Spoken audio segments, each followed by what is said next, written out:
Perfect. So I hope my screen is visible, right? Yeah, Yeah. that's correct. Yeah. Perfect. Okay. So the way we're gonna do this is we're gonna go question by question, and uh, I'll request you guys to give your responses. Okay, and then we'll kind of also understand why a particular response is correct, why a particular response is wrong, and so on. Okay, we'll try and go with that particular approach. Okay, and my suggestion over here is normally in exams you will have anywhere between 75 to 80 seconds to answer a single question. Uh, yeah, that should be enough for you to answer it. So don't rush. Okay, don't rush in the exam. Definitely don't rush in these practice questions. Okay, spend time to understand. Okay. So I'm gonna just move us into the first question. Okay, have a read, please.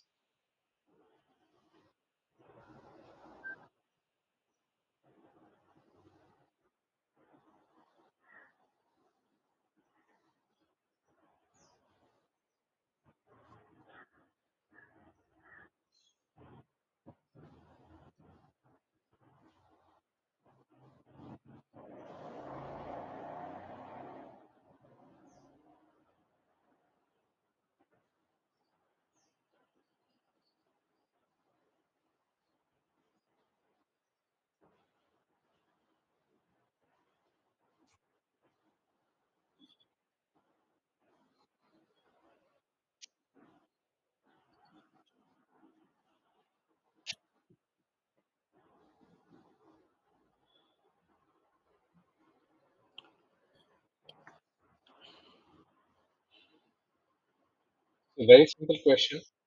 Okay, it's a very very fundamental question as such. I feel B is the answer. Okay, Srisha, Yeah. B is correct. B. Perfect. Okay, so technically what we are saying is, see, you can keep on having, and I'll just kind of erase the ink now.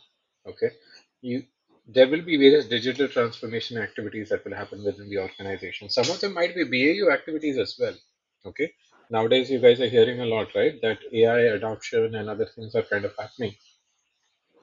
So some of those activities might be happening in within your BAU space. You don't need to run it as a program or a project or a portfolio. Portfolio obviously will have operations. Okay.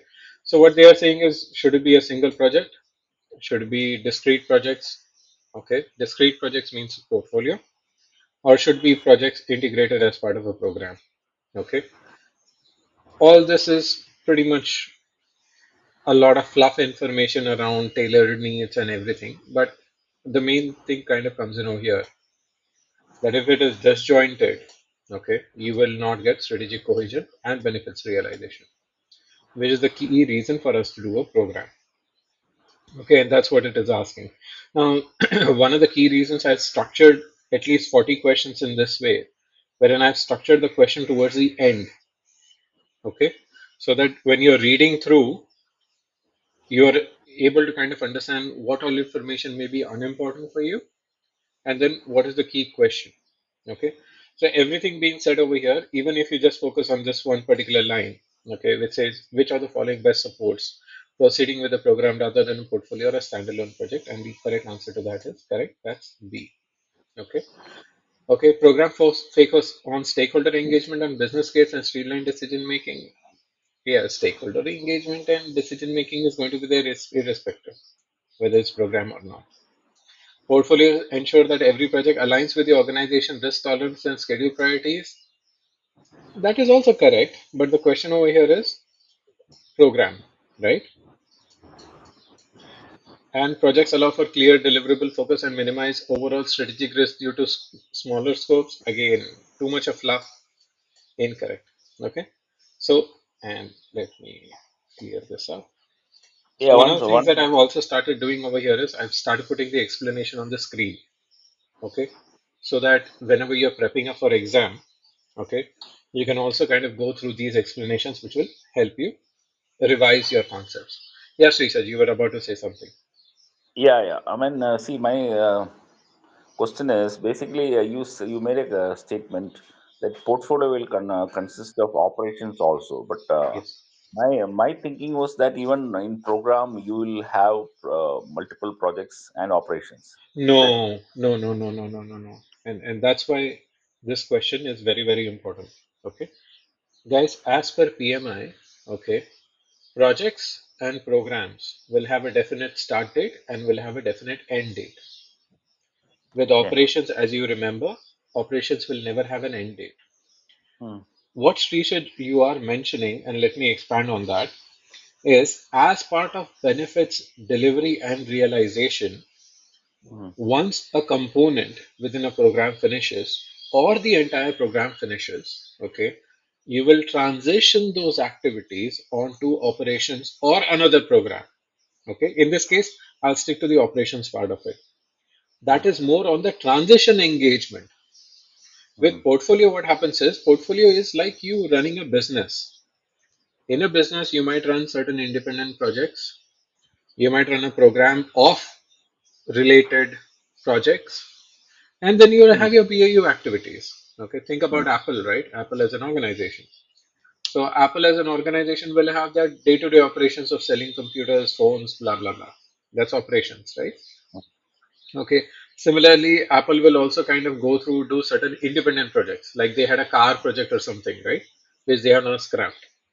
Hmm. And then you would also have Apple kind of running certain set of programs like AI, right? Which might itself have multiple subcomponents, sub-projects, projects, sub-programs, and so on, right? So please understand this: the engagement will be there of operations in project and in program as well, but that is more as a stakeholder.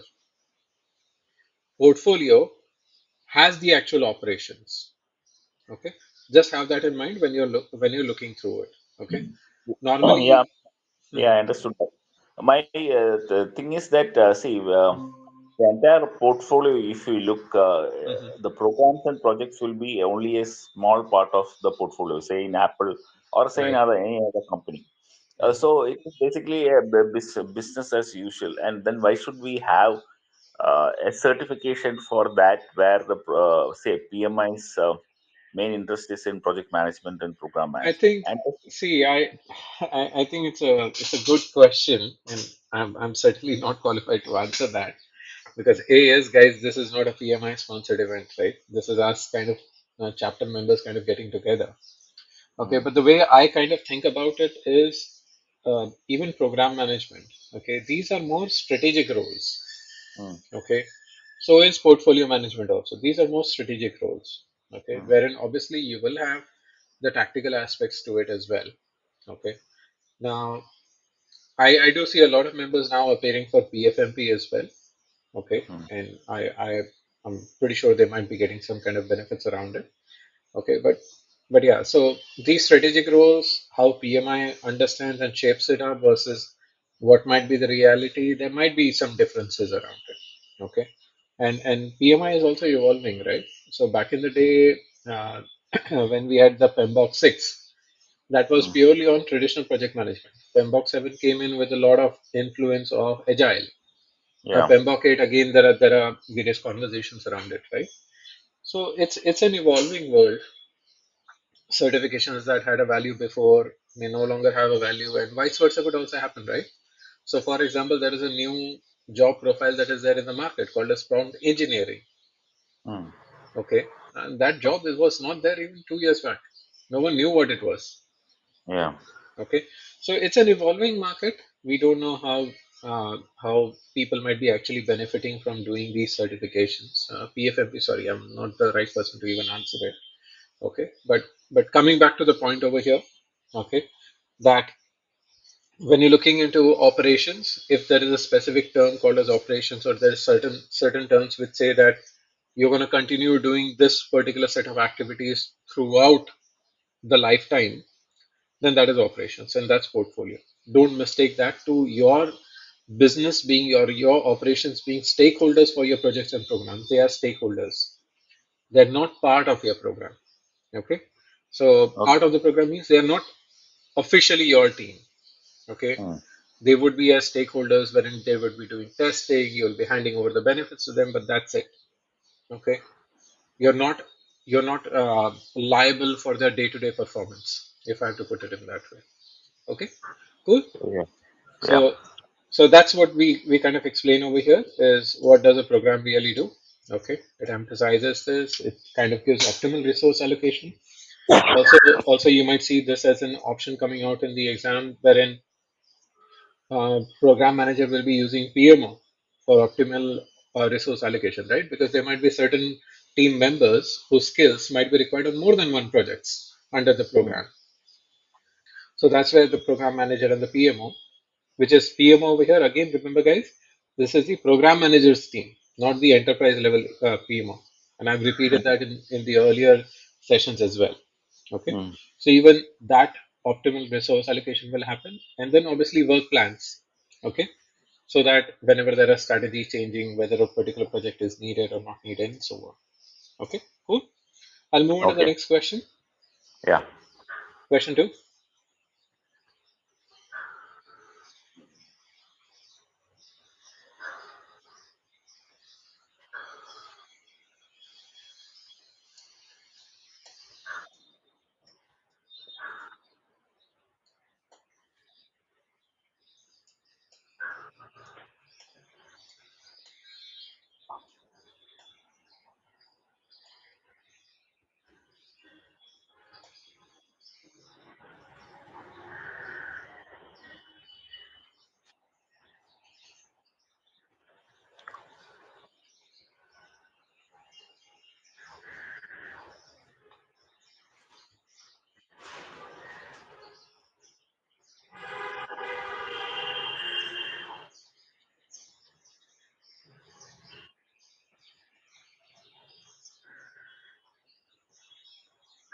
Again, feels B is the answer. Mm-hmm. Any other Yeah. questions? Any other responses? Sorry. B, Yeah. B. B, B only. B. B Yeah, is the answer. very simple, right? Very simple. Okay. Now, understand the reason I put this question in this way is sometimes this might not be the first step. Okay. But they are not asking about what should be the first step, what should be the immediate next step. So they are asking overall, how should he respond? Okay. So obviously, considering it's a big shift, key documents need to be updated, right? He said the expected benefits are going to be shifted. So, well, then benefits realization plan. Okay.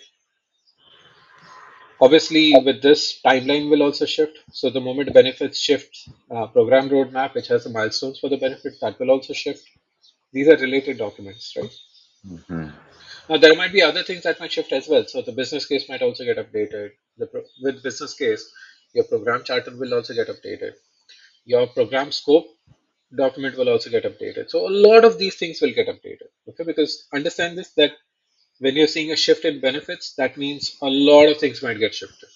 Okay, even schedule might get shifted. Okay, but in the entirety of it, the response that you guys have chosen is correct.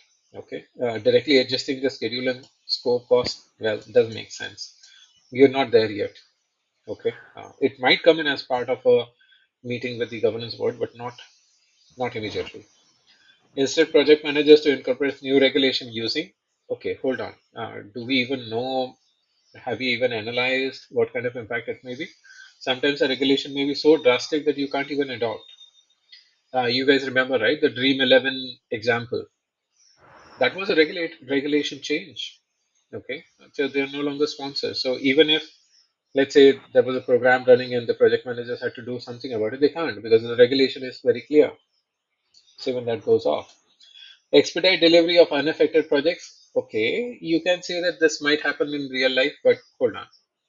Uh, you'll have to think it from the PMI perspective. Okay, so obviously not this one. Okay, so and let me also kind of bring up the answer. Okay, like you said, it's correct. So correct approach is obviously looking through how it kind of impacts the overall strategy, and then we kind of go through updating the respective documents with the appropriate governance in place. Okay. So, guys, again, I've tried to put it in this way so that at least if you have to quickly browse through these videos, if and whenever you are giving your exams, it becomes an easy read for you. Okay. Question three. I had something similar in my exam.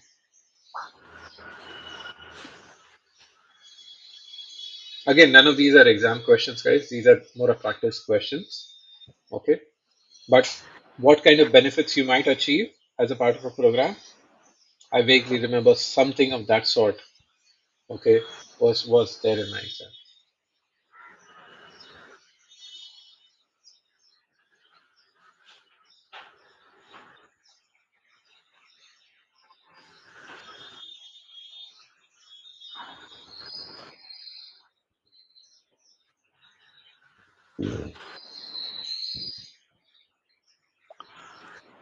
I think A.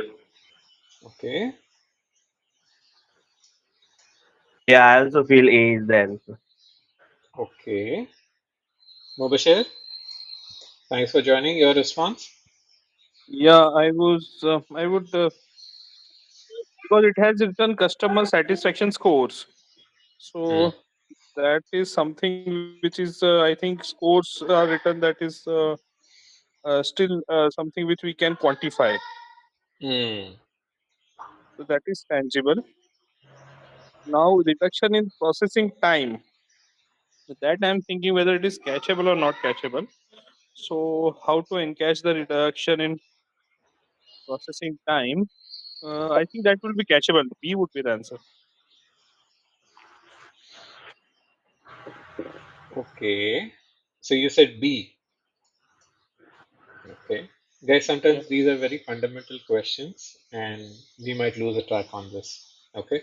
So tangible, non-cashable is wrong. Okay. This time, let me actually do one thing. Let's use a different approach. This time, I'm going to bring up the responses in front of you.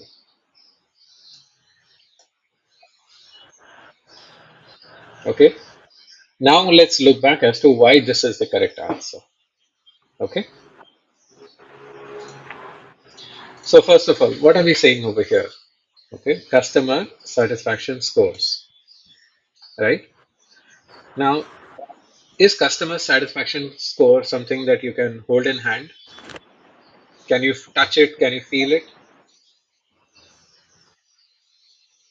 Can you touch and feel it? No.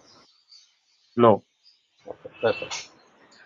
Okay. Now let me repeat this question in a slightly different way. Improvement in processing time. Okay. One of the key reasons for doing programs is also for operational excellence or operational performance improvement. Okay. Now, can you hold operational performance improvement in your hand? The answer to that will again be no. You can't hold it in your hand. Launching a new product, okay, as part of a program, and it's a product, right? It's a physical product. Okay. Can you touch and feel the product? The answer to that is yes. Okay. So guys, understand this, right? Whenever you're getting these kind of benefits, okay, always remember benefits are always going to be two kinds. One is going to be intangible, one is going to be tangible. Okay. Process improvement and customer satisfaction are the two key examples, okay, that you're going to get, okay, which are purely intangible. Okay. Are we clear about tangible versus intangible? Yes. Yes. Okay. Simple part, anything that you can touch, you can hold, tangible. Anything that you can not touch, not hold, intangible. Got it? Now, we say quantifiable. Okay, let me spend a minute on it. Uh, we guys get on a customer service call, right? So we call Geo, we call Airtel, we call Amazon. Okay, one thing towards the end of the call, what they say is rate our customer satisfaction. Haven't we heard that, guys? From 1 to 5, 1 being the lowest, 5 being the best. Haven't we heard that? Yes. Yes. What is that then? That is quantifying the customer satisfaction, right? Yes. So why did we say it's not quantifiable? And I'm taking a real life example. Forget about, I'm not even talking about PMI here. I'm taking a real life example. Okay, real life. We get on a call. We quantify the customer satisfaction. Okay, process improvement. We are saying right. We are 60% reduction is what we are aiming for it. That itself is quantifiable, right? Previously, you used to take 10 minutes. You want a 60% reduction in that, okay, which brings it down to 4 minutes. So you're quantifying, na? Earlier 10, now 4. So 60% reduction. So both of these are intangible. However, you can still quantify them. Okay, guys, if you just review this setup of questions, right, it will help you get into that mindset. Okay, because there's a it's see PGMP like PMP, right? It's quite heavy on text. Okay, but at the end of the day, if you try to just understand it in a slightly different way, and I'm pretty sure you guys are already doing that, it will help you answer these questions correctly. Okay, so I hope now this makes it clear to you as to why D is the correct answer. Okay, again, I have put in the descriptions for you. Okay, which you can have a read if you do have time now or before exams, so that you know that which mindset that you need to have. Okay, any questions on this before I move on to the next one? Okay, let's move on. Yeah. Question 4. Sorry, I scrolled too fast. I hope I didn't give away the answer.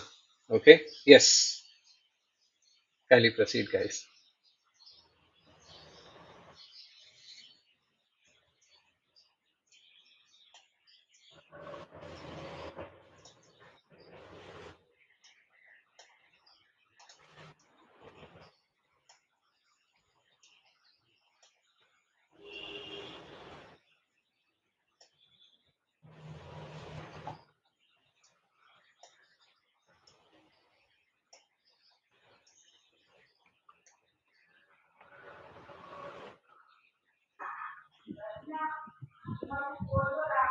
I think is it B?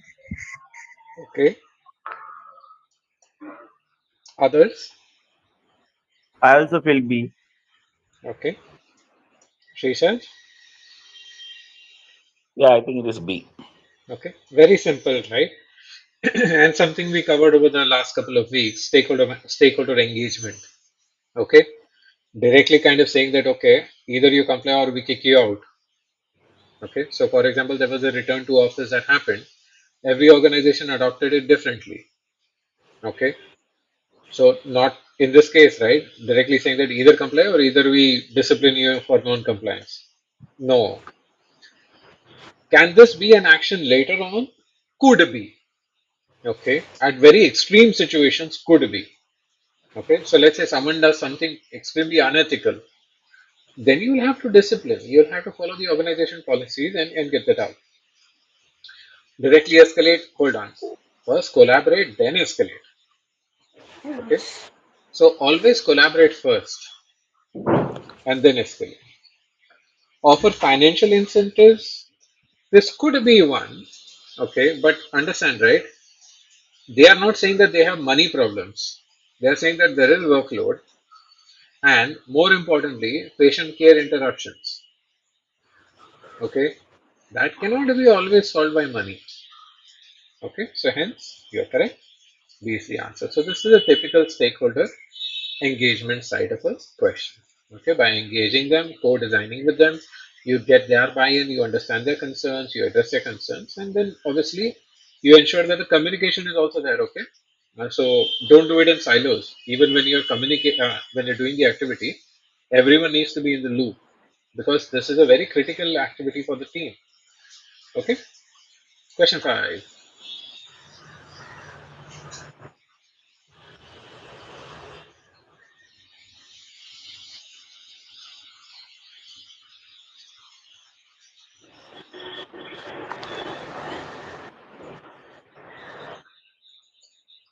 B answer. Mm-hmm.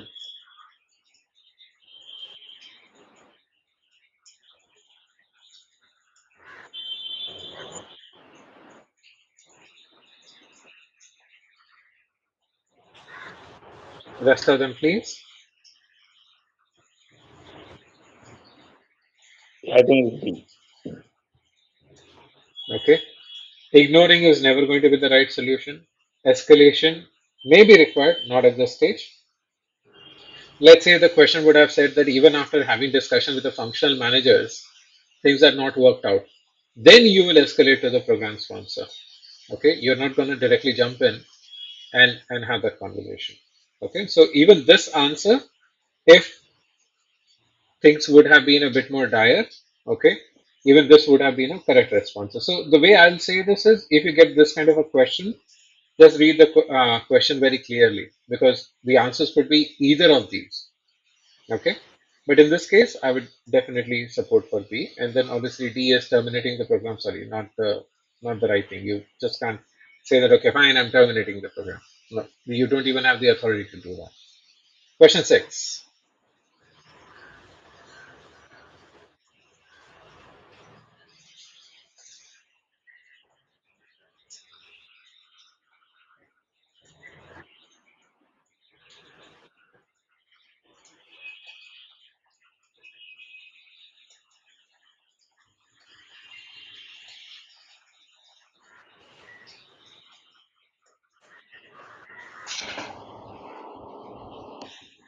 Again B. Yeah, Mm-hmm. B. B, B, yeah. Okay, perfect. And it's a no-brainer, right? Before we take any action, we need to understand what the root cause is. Okay, and then post understanding the root cause, speak to the respective stakeholders, collaborate with them. Okay, and then delivery plans or support as needed. Okay, again, for before you go ahead and adjust this, there would be a requirement to have those conversations with the governance team. Okay, so yes, you guys are correct. B is the correct answer. Question 7.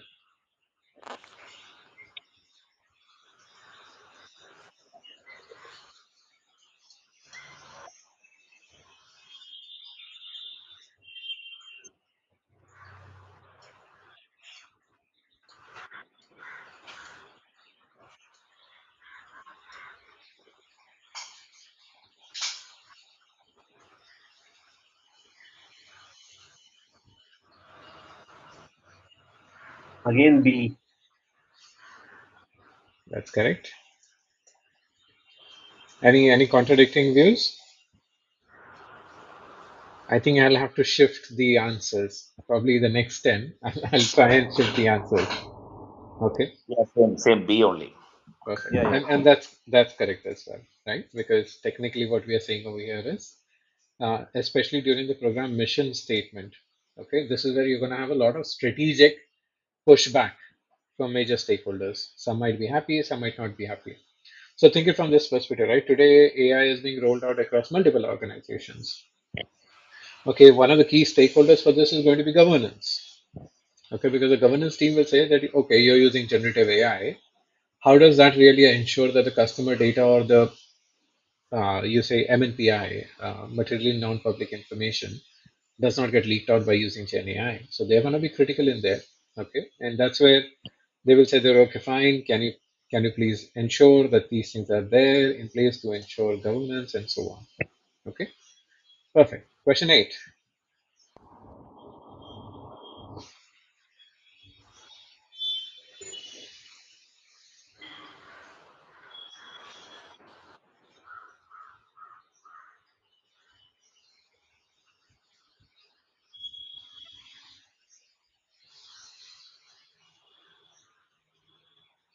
Again B. Or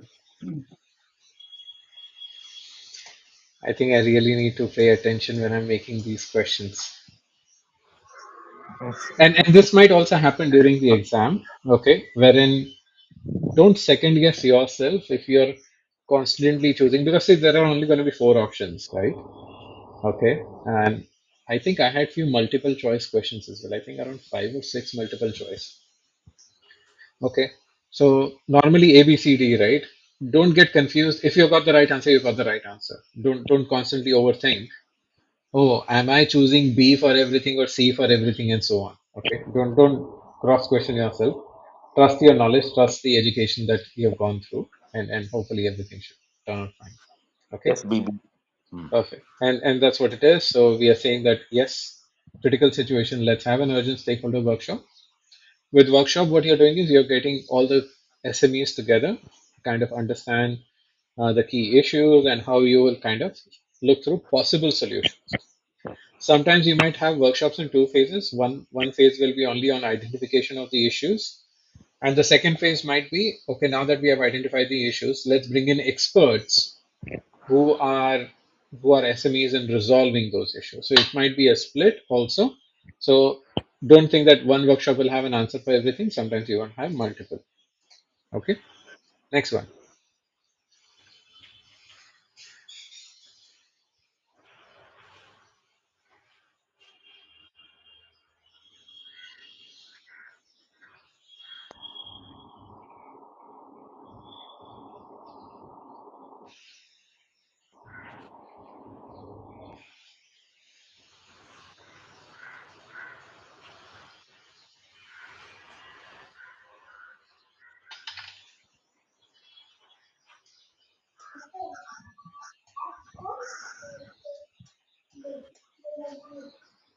Again, B, I feel. B.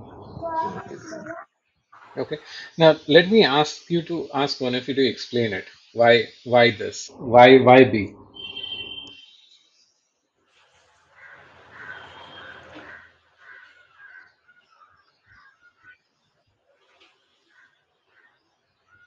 Actually, the A, C, D, like we eliminate, and B seems to be the right answer. That's it. Because A, C, D seems to be wrong. Perfect, right? Because see, the reason you need to understand this particular question is one of the key responsibilities of program is also to communicate the program status. Okay. Obviously, with this is where your reporting standards come into play. Okay. Sometimes tools might also be different. For example, one team might be using one program might be using a different kind of a web-based application to report their statuses. The other team might be just using Excel based. Okay, so you can't have two different tools because then someone have to sit and consolidate it, and then probably their KPIs might also be extremely different, which might again create a problem in how we are measuring the program success. Team cultures, obviously, there could be certain programs which are research oriented versus certain programs which are normal process improvement oriented. They might be completely different. People might be extremely different skilled in there as well. Okay. So with program, what you need to ensure is to integrate, because when you talk about program, right, it's always integration of how you bring together, okay, so that you can further accelerate or further enhance the benefits. Okay. So remember these keywords, and this is where obviously with any work that we do, we either do an assessment or an analysis. Words can be used interchangeably. Okay, I didn't use analysis over here because you will start registering only that one word with that. So it's assessment as well. Okay, standards and procedures. Obviously, that's going to be there, and obviously the governance board has to agree to it. Okay, because remember this, there would have been a reason for this particular program or rather these set of projects to be part of a separate program. Okay, and there was something that happened in that program which led to that program being cancelled. However, these two projects, okay, which were partially completed, they could have also run them independently under portfolio umbrella, but they decided no, let's bring into this program. The moment you bring something which wasn't their part of the program earlier into the program, you need to definitely pay attention to the scope. Okay. Now remember this, we have always said this, the program scope is going to be ever evolving. Okay.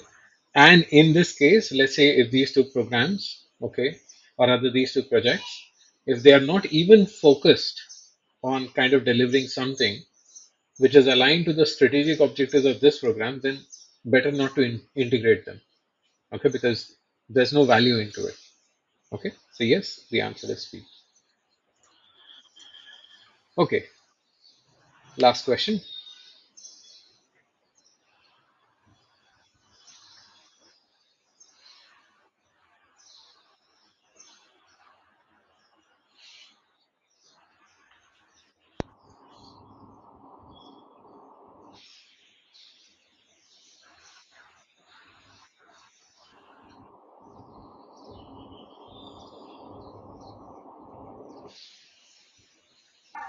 Answer would be B. Yeah, B is the answer. A is the answer. Yeah, B. So so let's understand why B. Okay, so See, a program includes several interconnected projects. That is without saying. Okay, you're gonna have some kind of interdependency between the projects, right? That is why you're running it as a program. Okay, so sometimes these statements, right, they're just reinforcing what you already know. Now the key question over here is one of which is running behind schedule. Okay, that means if this project gets delayed, this might actually impact the overall project or other overall program. Okay, here it says the late project will delay the production environment required by other components. Okay, what is a program level risk management? Okay, now the question over here is saying risk management. Okay, now you could actually ask a question. It's already running behind schedule, right? And it is already saying will delay. So it's already an issue, right? Then why are we still saying risk? You might get these kind of questions also. Okay. Now I deliberately did not include any kind of issue answer over here because that will kind of get you confusing. Okay, but I still wanted to drive this point with you guys that a risk is something that may happen. Issue is something that has happened. Okay. Now this is an anomaly question. Okay. Had I included a issue response into this would have started confusing you guys. Okay, but yes, over here, as there is no issue specific, it's as simple as yes, they are saying it's a risk level management action. Now, the moment you're saying that anything in the program is going to get impacted, you just can't say that the project manager has to operate in silo. So A goes wrong. Wait until the risk materializes. Come on. The entire perspective of risk management is that we handle the risk before it materializes into an issue. Rebaseline all project schedules. Come on. Extending time, spending more money, getting more resources could be a result that you might want to look at at a later point in time, but that's not the first go to thing that you're gonna do. And yes, the answer to that is B. Okay. But remember, I did not include the in cricket we call it right the googly over here. Had I put in an issue reference over here, okay, you will have to be mindful, okay, that you don't accidentally choose issue, okay, because this is already they are saying that yes, it's already running behind, it is going to delay it, okay, so that's more enough indication of an issue. Okay, cool. Okay, so we are 45 minutes in. I think I'll call it call it I'll stop presenting my screen.